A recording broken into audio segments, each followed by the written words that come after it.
a Catastrophe by Wayne Campbell, illustrated by Alan Storman. What a Catastrophe by Wayne Campbell, illustrated by Alan Storman. I don't know what it's like at your place, but at my place, when I get up, nobody else is even out of bed. This morning it was just the same, so I went for a walk.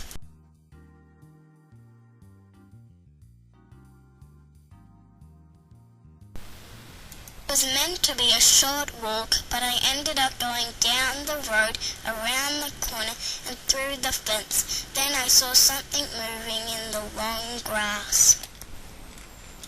It was this big!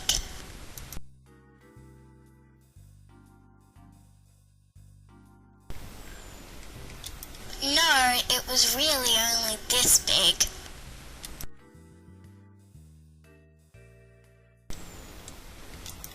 It was a green something. It was a green spotted something. It was a green spotted frog. Said, "Good morning, frog. How do you do?" The green spotted frog said, "Croak." I said, "Let's go home for some breakfast." And the green spotted frog said, "Croak." I picked it up, put it in my pocket, and went home.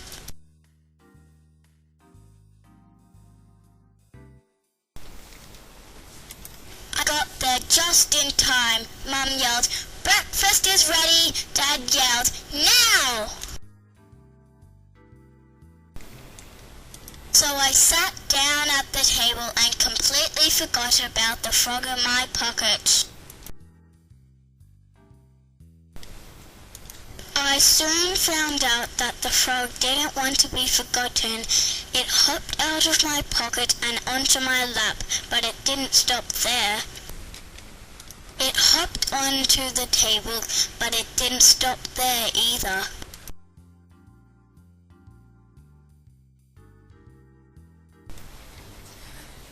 It hopped along the table and landed, plop, right in a bowl of porridge.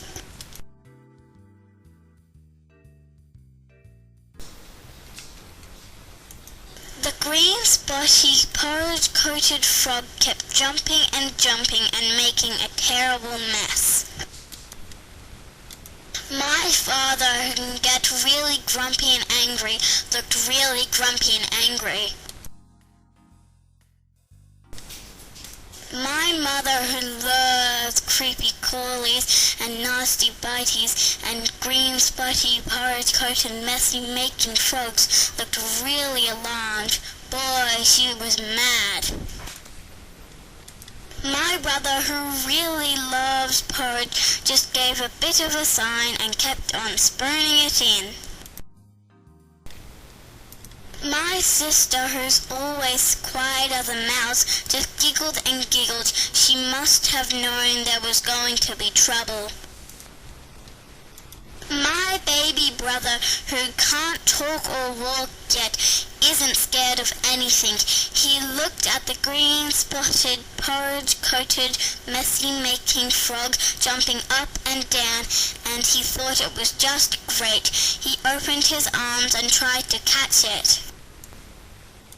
I didn't know whether to cry or laugh. I didn't know whether to run or hide, so I put my hands right over my eyes and really tried not to laugh. It was a catastrophe, a real disaster. But what about the frog? What about the green spotty porridge-coated messy-making catastrophe-causing frog? What could have happened to it? Ending 1. It was only a frog, a dear old harmless green spotted frog that I brought home. Only one, but I was banned from bringing anything home. Anything.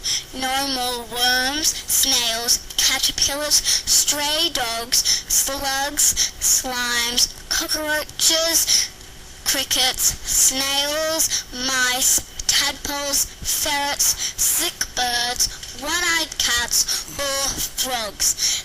They wouldn't even change their minds, even though I caught the frog and put it back where I found it.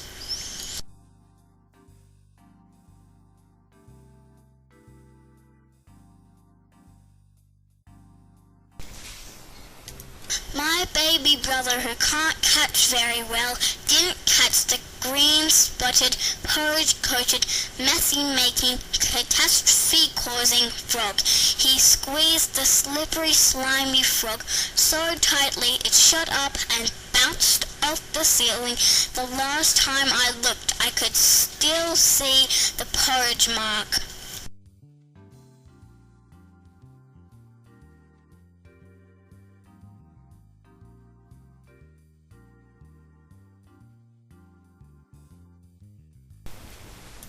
Ending 3. My sister, who just giggled and giggled, picked up the frog and gave it a big kiss, and of course it turned into a handsome prince.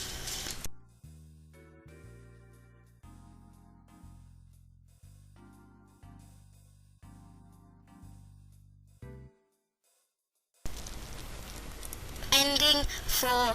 My father, who can get really grumpy and angry, swiped at the green-spotted, porridge-coated, messy-making, catastrophe-causing frog.